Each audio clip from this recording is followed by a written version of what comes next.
Alors voilà les objectifs de cette session. Donc c'est de revoir ensemble les lésions élémentaires échographiques dans la polyarthrite rhumatoïde. Et on va insister essentiellement sur l'étape diagnostique. On ne va pas parler d'échographie dans le suivi thérapeutique de la polyarthrite rhumatoïde. Donc on va parler essentiellement de l'étape diagnostique.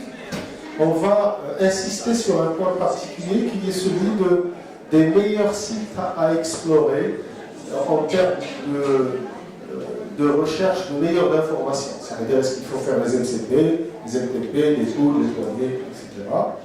Et on va parler d'un point particulier qui entrave un peu actuellement l'échographie, c'est cette histoire de reproductibilité. On va voir que malgré tout ça, on n'est pas encore très très bon et qu'il y a des choses à explorer. Alors, vous voyez en consultation une patiente de 36 ans, sage-femme, mariée, qui a 2 enfants, elle n'a pas d'antécédents notables, elle est obèse. Elle présente des arthralgies inflammatoires des mains depuis 3 à 4 mois. Elle a 6 articulations douloureuses à la pression. Elle est obèse, elle a une main un peu gonflée, moulinée. Vous avez des doutes sur les synovies du poignet, vous avez des doigts un peu moulinés, mais il n'y a pas réellement de limitation de déformation. Vous objectivez un syndrome inflammatoire modéré, un V137, une CRP12, et il n'y a rien sur notre immunité, il n'y a pas de facteur liquide, pas d'ACPA. D'accord? Donc un tableau typique, on en voit de plus en plus. 36 ans, pas d'antécédents, à part l'obésité, et arthralgie, doute sur arthrite. Alors, prenez votre boîtier, on démarre. Donc c'est des choix multiples. Qu'est-ce que vous prescrivez devant un tableau pareil comme examen d'imagerie d'emblée? Multiple. Ouais. Donc radio des mains et poumons, radio des mains, pieds et poumons, l'écho des mains et l'IRM des mains. Je voudrais juste attirer votre attention sur le fait que l'atelier qui a précédé était particulièrement bon. Qu'est-ce que vous faites?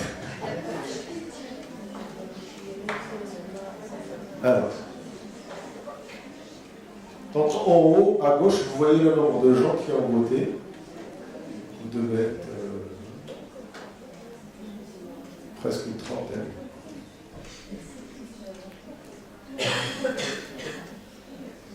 « 25 ans.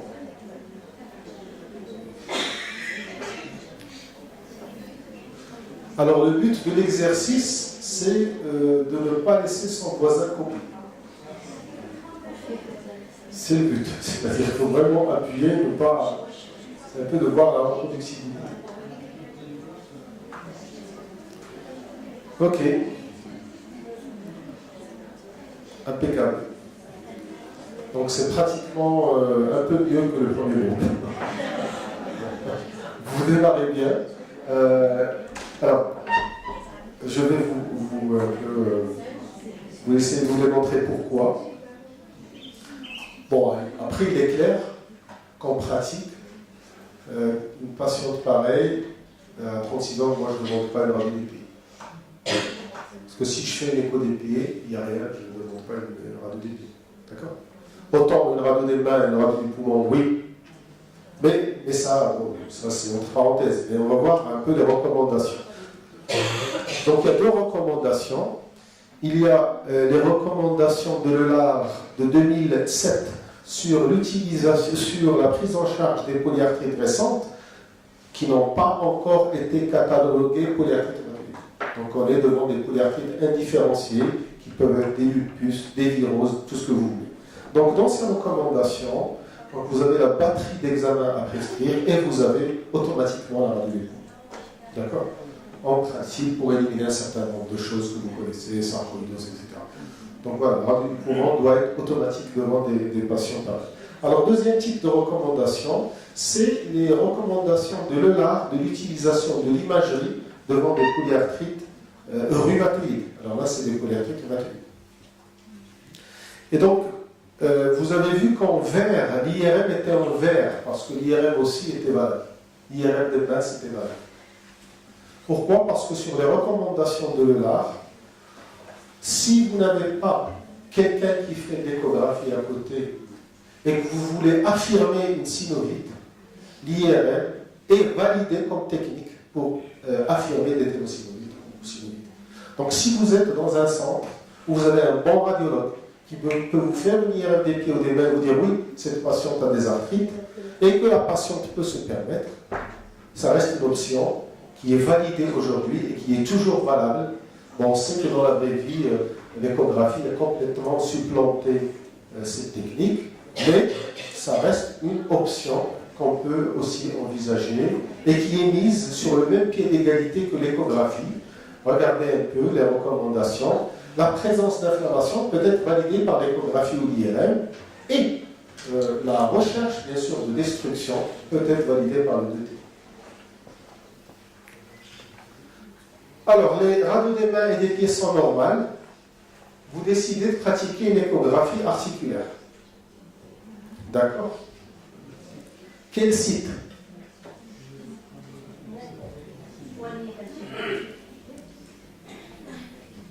Ça ne sert à rien de le dire.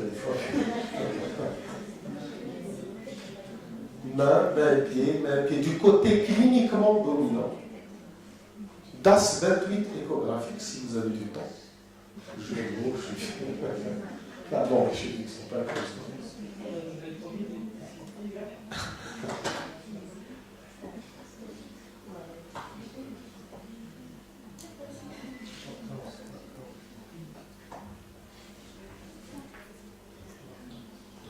Super. Là, vous êtes à bon. Bon, mains et pieds. Moi, j'ai mis mains et pieds. Alors, on va voir pourquoi. Parce que c'est vraiment là où vous allez chercher des informations. Devant une polyarthrite récente, c'est là où il faut chercher les informations.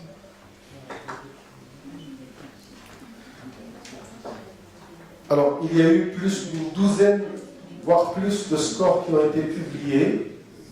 Et voilà, il y a au moins 2 méta-analyses de ces scores. Regardez sur ce tableau les scores échographiques qui ont été publiés. Et là, je me suis arrêté en 2009. Vous voyez que les auteurs, il y en a qui ont exploré 44 articulations, il y en a qui ont exploré le bac en 7, le larigot à 12. Donc chaque auteur a essayé d'explorer et de valider un score sur les articulations qui lui paraissaient les plus pertinentes. Et donc, il y a une grande variabilité dans la littérature. Et vous voyez, par exemple, que le premier, il a même exploré les hanches. Donc voilà, donc, poignet, MCP, coup de genou, etc. Donc ça reste... il y a plusieurs scores actuellement publiés, du plus complet au plus simple. Le plus simple, c'est juste 6 articulations. Certains ont essayé juste de valider des scores sur les endroits où ça fait mal, les MCP, les poignets... Il y a un score, le DAS 28 échographique, qui a été publié par Bougados. La durée de l'examen est très variable. Vous avez bien sûr à l'imaginer, explorer les MCP, ça prend 2-3 minutes. Faire un DAS 44, ça peut prendre 40 à 45 minutes. Le problème de ces scores, c'est qu'ils ne sont pas utilisés. Quand je dis la vraie vie, c'est même la vraie vie des CHU. Enfin, pas de la vraie vie de chacun dans son coin. Même dans la vraie vie des CHU, c'est des scores qui ne sont pas encore utilisés. Et ça pose problème parce que autant maintenant on a la culture du DAS 28 dans l'évaluation de l'activité de la polyarthrite continue, et on sait par exemple que si on veut faire un dossier de remboursement d'une biothérapie, il faudra passer par un score d'évaluation clinique, et celui qui est le plus validé actuellement, c'est le DAS 28. Bon, il y a le CEDAL et le SCAI, mais en gros, on a 2 ou 3 scores que les rhumatologues connaissent et utilisent sur la clinique, alors que l'échographie donne plus d'informations, on n'a pas encore de score vraiment consensuel.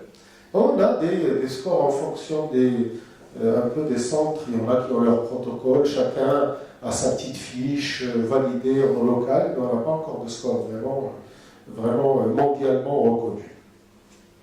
Question 3. Donc vous avez vu un peu la variabilité des scores. Selon vous, quels sont les sites les plus fréquents sur ces scores? Sur tous les scores qui sont publiés, quels sont les sites qui reviennent à chaque fois? Donc MCP 1, 2, 5 et poignets. MCP 2, 3 poignets, MTP 2 et 5. Et alors là, il y a une seule.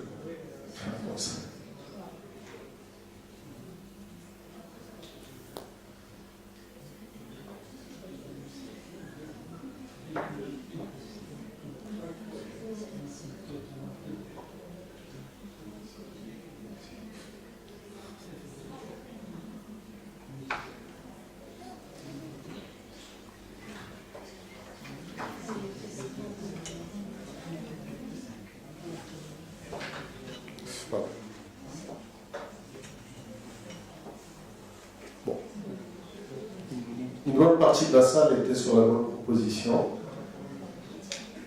Alors, il y avait des pièges dans la proposition 1, 3 et 4. Le piège, c'était le premier rayon.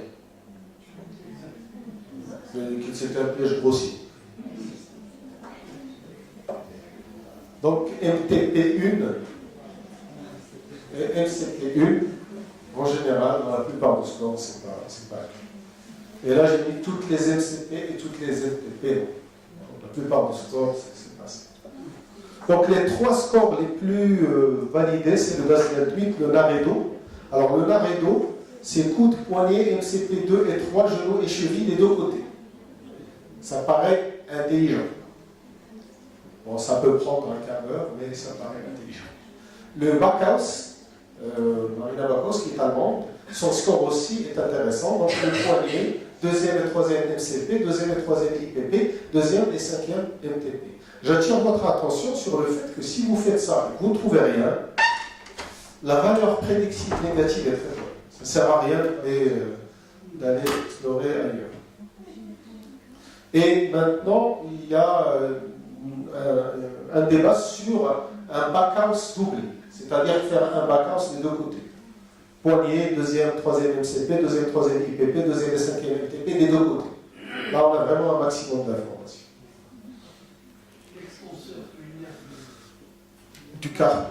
Oui, le problème des scores, justement, leur limite, c'est qu'ils n'incluent pas toutes les ténosynovites, alors qu'on sait que les ténosynovites tibiales postérieures, l'extenseur ulnaire, c'est des choses qu'on fait de toute façon. Ouais, c'est très important. Alors là, c'est aussi un travail intéressant qui a été publié il y a 2 ou 3 ans. Les auteurs ont agi de manière différente. Ce qu'ils ont fait, ils ont pris un gros contingent de malades, ils ont fait de l'écho à tout le monde et ils ont analysé de manière informatique plus tard quelles étaient les articulations les plus intéressantes. Et en gros, ce qui ressort, c'est, vous voyez, c'est un peu les MCP, les MTP. Ça, c'est un travail chinois récent qui a validé un score de 8 articulations. Alors, ils ont vraiment fait du boulot parce qu'ils ont exploré 22 articulations chez 705 patients par 3 rhumatos. Et ils ont défini, regardez, un peu une dizaine de sectes, c'est-à-dire poignet seul, poignet MCP5. Ils ont tenté des combinaisons pour essayer de voir quelle était la meilleure combinaison. Et la meilleure combinaison, en fait, c'est le score A8, où il y a poignet, MCP5, MCP2 et interphalangienne 2. C'est un score validé juste sur les mains. Ils n'ont pas inclus les MTP. Alors actuellement, vous pouvez bien sûr télécharger l'application du professeur Philippe Gaudin. Elle est intéressante et libre d'accès. Alors vous allez tomber sur un mot de passe, il faut écrire un mail au professeur Gaudin, il vous envoie un password. D'accord? Et ça reste... et globalement les 3, c'est le DAS 28, le Naredo et le Backhaus. Alors le problème de ces articulations, de ces scores, c'est que ça explore les mains et les pieds. Alors vous me direz, les polyarthrites qui ont les genoux, les hanches, les épaules et les coudes, qu'est-ce qu'on en fait? On en a. On a des polyarthrites rhumatoïdes qui ont un poignet, un respect des MCP et des genoux. Alors ces scores ne sont pas valables sur ces patients. Donc là, Backhaus a essayé de valider un score des PR avec de grosses articulations. Et ce qui ressort actuellement, c'est que dans le suivi thérapeutique. L'échographie doit être adaptée au profil du patient. Si vous avez un patient qui a des chevilles et des genoux et un poignet, vous n'allez pas lui faire toutes les MCP. On a tous des polyarthrites qui, en 20 ans, ne touchent pas les IPP. Ça ne sert à rien d'aller leur explorer à chaque fois les IPP. Donc, au fil du temps, on commence à connaître un peu certaines de polyarthrites et il faut adapter votre score échographique au type de polyarthrite que vous avez en face. Donc, on revient à notre patiente. Vous pratiquez une échographie des mains et des pieds. Vous devez diagnostiquer et stadifier les synovites et ténosynovites existants. Alors, pour vous, quelle est la meilleure position de la sonde dans l'évaluation de la synovite du poignet?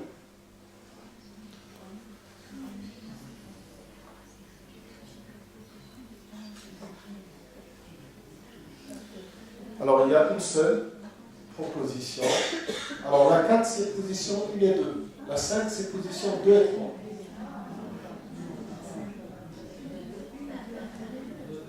Non, ça, c'est le numéro pour votre boîtier. Et à droite, c'est les positions. Donc, 1, c'est position 1, 2, c'est position 2. Et là, c'est à la fois 2 et 3.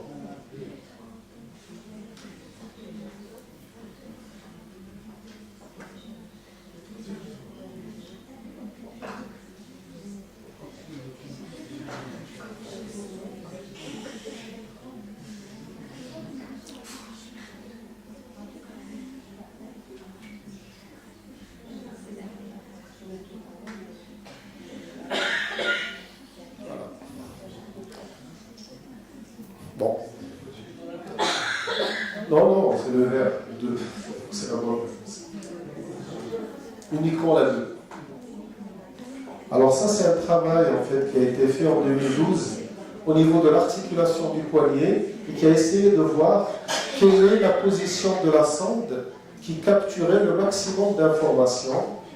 Et j'ai juste donné comme exemple l'articulation radiocarpienne. Parce que par exemple, au niveau du poignet, ben, si vous glissez un peu sur le versant ulnaire, vous allez perdre de l'information. Plus vous glissez sur le versant ulnaire, plus vous perdez de l'information. Donc l'idéal, c'est de faire votre coupe des extenseurs, de prendre votre tubercule de Lister et de viser le troisième œil. Ça, c'est la position où vous avez le maximum d'informations. Regardez sur la position ulnaire, par exemple, les synovites intracarpiennes n'étaient pas vues parce que vous étiez un peu loin. Voilà. Pour l'extenseur ulnaire,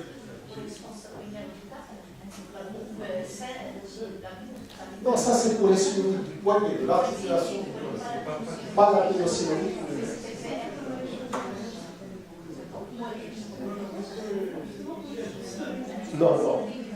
Non, c'est un atelier où il y aura... on ne peut pas faire le tour de tout. Par exemple, on ne va pas parler des érosions, on ne va pas parler des ténosynovites. On va axer un peu sur les synovites, on ne peut pas faire le tour de tout en 45 minutes. Quelle est la meilleure position pour les MCP? Là, ça c'est plus simple, vous avez une seule position. Donc 0 degré, 30 degrés de flexion, 90 degrés de flexion et 30 degrés d'extension.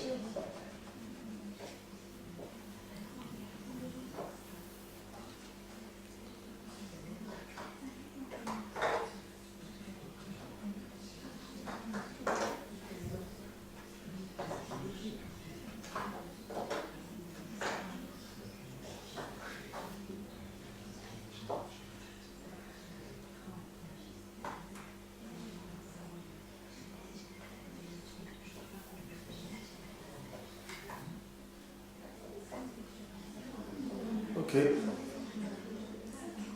Alors la meilleure position, de loin reste l'extension, parce que regardez à 30 degrés d'extension, en comparaison avec 0 degré, vous perdez presque 60% d'informations sur la gradation des synovites, que ce soit en mode B ou en Doppler. D'accord? Oui. Pour le poignet, c'est 30 degrés.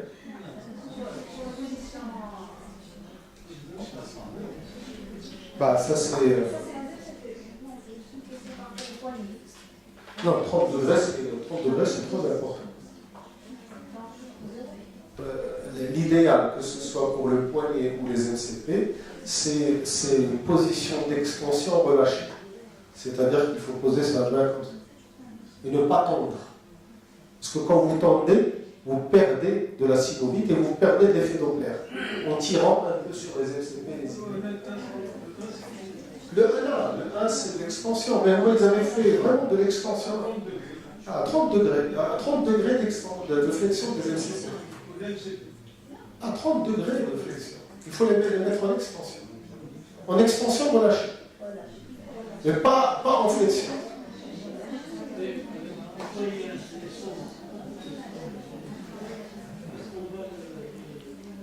Ça, c'est le problème des polyarthrites parfois anciennes. Et ça, c'est des polyarthrites qu'on voit et chez lesquels l'évaluation des synovites au niveau des MCP est parfois très problématique. C'est-à-dire, tu fais bien de donner cet exemple. On a parfois des polyarthrites qui sont fixés, et là, on les ramène en salle d'échographie. Voilà, c'est pas évident. Tu vois que ça perd beaucoup d'informations dans ce travail. Alors, juste sur les petits angles, vous pouvez perdre jusqu'à 20-30% d'informations. Toujours en matière synovique, les érosions, ça reste toujours. Les synovites, les érosions, c'est à part, c'est en 2 et 5, plutôt sur les versants latéraux et médiaux. Et la MTP5. Et la flexion, ça ne sert à rien. Non, ça sert à rien. Il faut bien voir la corticale et la balayer à la recherche.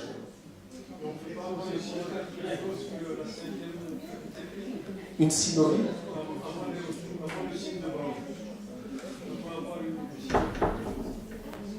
L'intérêt des scores, c'est-à-dire, est-ce que tu as déjà vu en échographie une polyarthrite rhumatoïde qui a juste une synovite de la MTP5?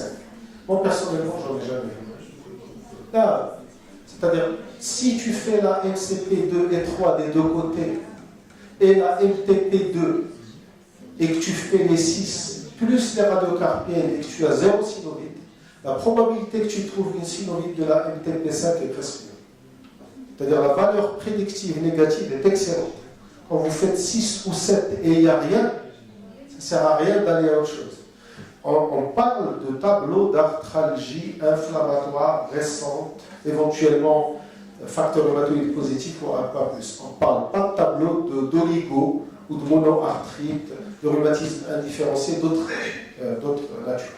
On parle d'arthralgie inflammatoire où vous cherchez les synovites.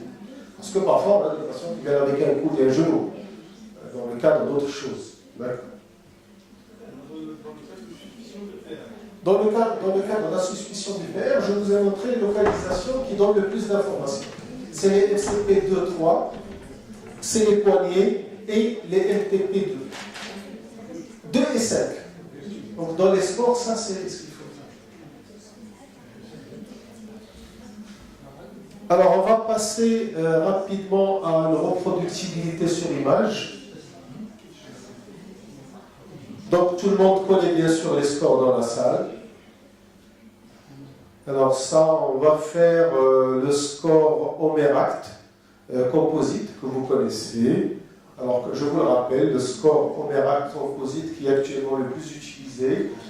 Donc vous statez la synovite sur le plus haut grade du mode B ou du Doppler. Si vous avez une synovite grade 2 en Doppler et grade 1 en mode B, c'est un grade 2. Donc à chaque fois, c'est le grade le plus haut. D'accord? Donc on va y aller.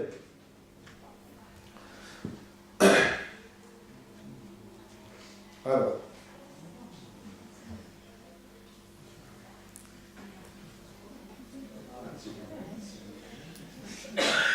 N'influencez pas vos voisins. Quelqu'un qui veut mettre un stade 3 et celui qui est à côté. Ah, il n'y a pas de synovite.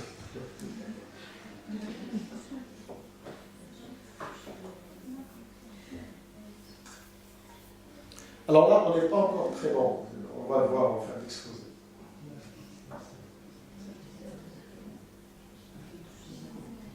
Voilà, vous êtes bon. Ok, il n'y a rien. Il n'y a absolument rien sur cette. MTP2.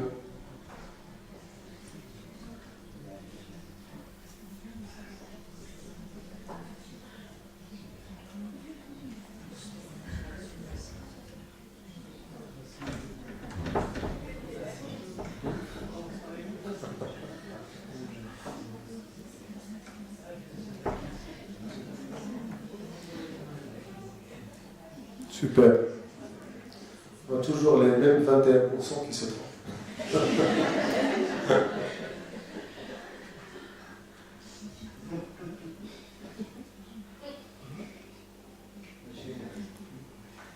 Question 8.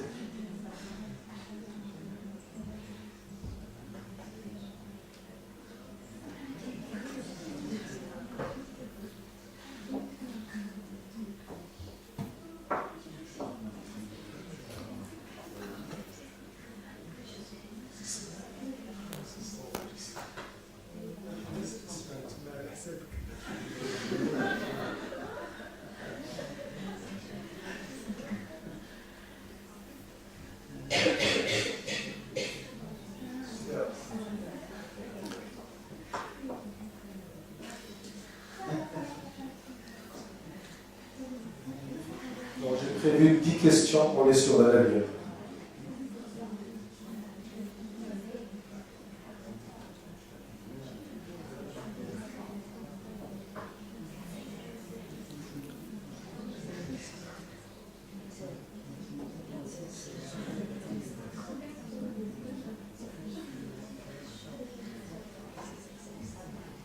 Là, c'est un peu plus... Ouais. Parce que il y en a qui ont mis stade 3. Le mode B était difficile à stadifier parce que ça débordait un petit peu. Et en fait, on est sur de l'arbitraire, c'est-à-dire vous aurez même des experts qui ici vous diront c'est un mode B et grade 3.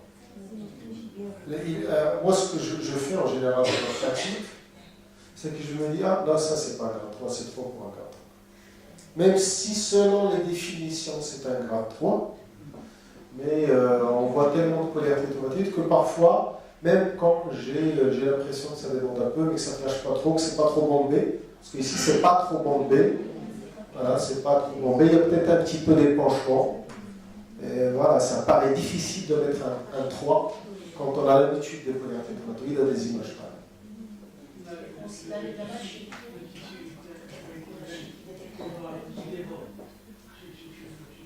C'est la synovie. Mais on a l'impression qu'il y a un petit épanchement. Mais ce n'est pas une grosse synovie, ça déborde. Parce que parfois tu peux avoir des stades 2 qui ne débordent pas trop, mais tu as vraiment un gros épaississement. Celle qui était avant, regarde. Celle-là, ça ne déborde pas trop par rapport à l'autre, mais tu as un gros épaississement. Donc bon, ça introduit quand même un caractère un peu subjectif sur certaines images. Alors, on termine par le Doppler.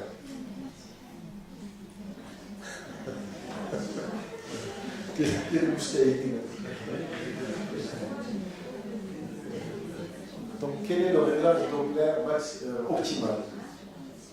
On est en train d'explorer les mains d'une polyarité automatique. Et on allume la fonction Doppler. Sachez qu'il faut toujours la voir, parce que parfois la PRF qui bouge, donc il faut toujours voir les paramètres et les régler. Donc, quel est le meilleur réglage?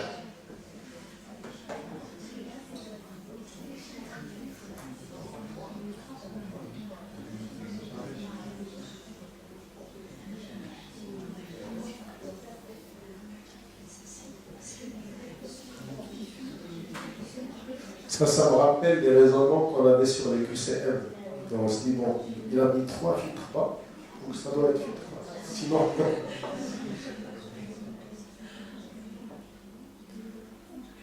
Sur la page, c'est à 0,5, 0,7, le filtre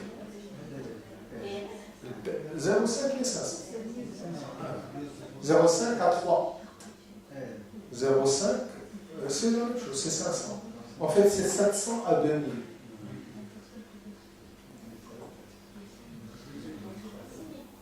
Ouais, super.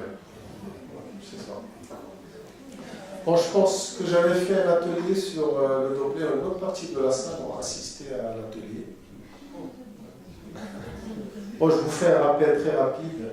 Alors, sur les paramètres qu'il faut voir, le patient ne doit pas avoir fait une course avant. Il doit être au repos pendant au moins 10 minutes, un quart d'heure, avant que vous posez votre sang. Sinon, vous aurez de la vasodilatation et du Doppler artefactuel. Ne pas faire du Doppler dans une salle chauffée à 45 degrés. Sinon, le patient va se dilater de partout et quand vous allez poser votre sang, ça va flasher.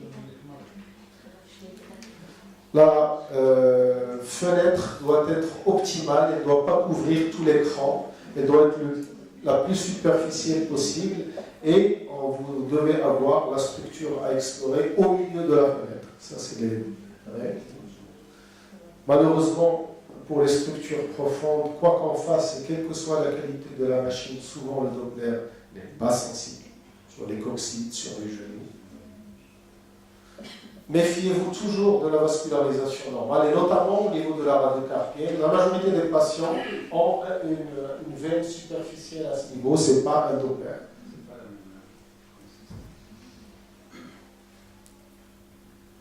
Ne pas appuyer sur la sangle, donc il faut juste effleurer la peau du patient. Sinon, vous pouvez perdre même tout Doppler. Vous pouvez avoir des stades 3 qui peuvent passer à un stade 0 si vous perdez toute la microvascularisation. J'insiste sur ce point, s'il y a des rhumatos qui ne le connaissent pas trop, il faut connaître la fréquence Doppler de la machine. On ne parle pas de la fréquence en mode P, de la fréquence Doppler. La fréquence Doppler est extrêmement variable en fonction des machines. Et sur la question, j'ai mis fréquence Doppler à optimiser. Pour la simple raison que vous avez des machines. Regardez ce travail qui a essayé de comparer deux machines, de grosses machines, c'est un Logic 9. Ça, c'est vraiment des grosses machines. Alors, sur la machine à droite, plus il monte la fréquence du mode Doppler, plus le Doppler devient sensible. Sur la machine de gauche, plus il monte la fréquence de son mode Doppler, moins le Doppler devient sensible. Donc, vous devez connaître la fréquence Doppler de votre machine, où elle est la plus sensible. Et là, c'est en général entre 7 jusqu'à 14 en fonction des machines. C'est-à-dire que ce n'est pas la même règle que le mode B. Le mode B, on sait que plus on monte la fréquence, plus on gagne en résolution sur les structures superficielles. C'est beaucoup plus aléatoire sur la fréquence du mode Doppler. La PRF qui doit être entre 0,5 jusqu'à 1, donc de 500, 700 jusqu'à 1000. Filtre bas, donc vous avez toujours sur les machines le bouton des filtres. En général, c'est 3 niveaux, parfois 4. Donc il faut toujours mettre le filtre bas pour la microvascularisation. N'oubliez pas votre focale, ça peut vous faire perdre des spots. Regardez ici, on descend la focale, on perd un grade 1. Bon, le gain, je passe, c'est des choses que vous savez. Voilà, donc c'est une checklist à avoir, toujours en salle, quand vous démarrez. Parce que parfois, la machine peut ne pas être réglée, et là, vous allez vraiment diminuer la sensibilité de votre machine. Alors, je termine par un point important, qui est celui du débat actuel sur la reproductibilité de la technique. Alors, vous savez qu'on étudie une reproductibilité entre des observateurs de la manière suivante. Donc vous avez ce qu'on appelle la reproductibilité intra-observateur. Alors la reproductibilité intra-observateur, c'est de demander à celui qui pratique la technique de fournir un premier résultat lui-même et de faire un deuxième résultat et de voir s'il est reproductible en intra. La deuxième, c'est la reproductibilité inter-observateur, c'est-à-dire de donner la sonde à deux personnes différentes en aveugle, de leur demander de stadifier, de voir un peu leur performance. Alors, ça c'est pour les observateurs. Le deuxième point à retenir concernant la reproductibilité dans l'échographie, c'est que vous avez deux types de reproductibilité. Vous avez la reproductibilité sur image statique, c'est ce qu'on vient de voir actuellement, et de faire, qui est de loin la plus aisée. Et vous avez la reproductibilité sans main, qui n'a rien à voir. C'est-à-dire, là, c'est des images bien prises, je vous les ai données, etc. Après, je peux faire rentrer une polyarthrite rhumatoïde, et il y en a qui vont passer à côté d'un stade 3. Voilà, donc la reproductibilité sont en main, et régulièrement entre 0,4 et 0,6 entre les mains d'experts. Maintenant, les communs. Et là, il y a un travail récent qui a été fait par les experts Omeract, qui ont essayé un peu de pallier à cette histoire, de voir qu'est-ce qui cloche. Pourquoi la reproductibilité n'est pas bonne. Et ils ont fait les deux temps. Ils ont fait la reproductibilité sur les images statiques, où ils étaient relativement bons. Donc voilà un peu les performances. Vous voyez quand même, on est sur des reproductibilités parfois très basses. 0,4, 0,5, etc. Et ils ont fait une reproductibilité, bien sûr, sur image en mode B et sur Doppler. Et après, ils ont essayé de faire... Voilà, on est 3 observateurs, on prend la sonde, on fait chacun notre stade. Et après, on réalise qu'on n'a pas fait les mêmes images. On reprend le même malade et on fait l'examen à 3 pour voir qu'est-ce qui a cloché. Qu'est-ce qui a fait que moi, par exemple, j'ai fait un stade 3, toi tu as fait un stade, etc. Donc en essayant un peu d'affiner la reproductibilité, de voir qu'est-ce qui a été pris par excès pour une synovite qui ne l'est pas, parce que je peux vous reprendre certaines images. Regarde. La première image que je vous ai montrée, par exemple ici, regardez. Vous avez une zone hypoécogène au niveau de la phalange. Bah, si, elle est dans l'articulation. Vous avez la capsule au-dessus, vous avez une zone anécogène du côté de la phalange. Non, ça c'est une image que l'on observe chez 20-30% des gens, qui est presque une image normale. Ce n'est pas de la synovite. Et je peux vous dire que, moi j'ai l'impression qu'il y a beaucoup de gris à ce niveau, c'est une synovite. Et il y en a dans la salle qui ont classé ça comme synovite. Donc ce que je veux dire, c'est qu'il faut prendre les images, les analyser, voir la bonne position, etc. C'est ce qui est en train d'être fait actuellement pour améliorer cette histoire de reproductibilité. L'histoire n'est pas encore terminée, c'est-à-dire qu'il y a encore beaucoup de travail sur ça.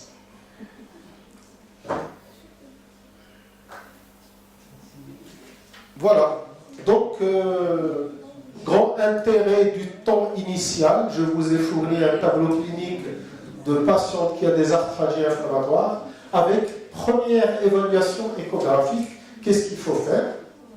S'entraîner sur les images statiques. Donc, il y a beaucoup de nuances de gris. Il faut s'habituer. Et puis, en gros, le problème se pose dans les stades intermédiaires. Donc je lisais, il y a D'Agostino qui a publié un travail très séduisant. Ce qu'elle a fait, elle a pris des synovites et elle a pris des images statiques et elle a demandé à des experts de stadifier. Et elle a pris les mêmes images et elle les a mises sur une application et elle a demandé à l'application de scorer le nombre de pixels sur l'image. 10%, 15%, 30%. C'est très simple. Si maintenant je vous mets une image où vous avez plus de 90% de pixels de Doppler, tout le monde va dire stade 3. Si je vous mets une image où il n'y a rien, tout le monde va dire 0. Si je vous mets une image où il y a un ou deux spots, tout le monde va dire stade 1. Le problème se posera quand on aura 7-8 spots. Il y en a qui vont dire stade 1, il y en a qui vont dire stade 2. Le problème se posera quand on a 55% de la surface qui sera couverte de signal Doppler. Il y en a qui vont dire oui, il y en a qui vont dire non. En fait, le problème se pose justement dans les stades intermédiaires, que ce soit sur le mode B ou sur le Doppler. Finalement, connaître sa machine, et notamment à travers ses paramètres, il faut bien les régler, bien les connaître. Utiliser des scores simples, encore une fois, ça ne sert à rien de faire 25 articulations. Si vous avez fait des MCP, un poignet, un ulnaire, des LTP, il n'y a rien. Ça ne sert à rien d'aller faire les hanches, les genoux, les épaules, ça ne sert à rien.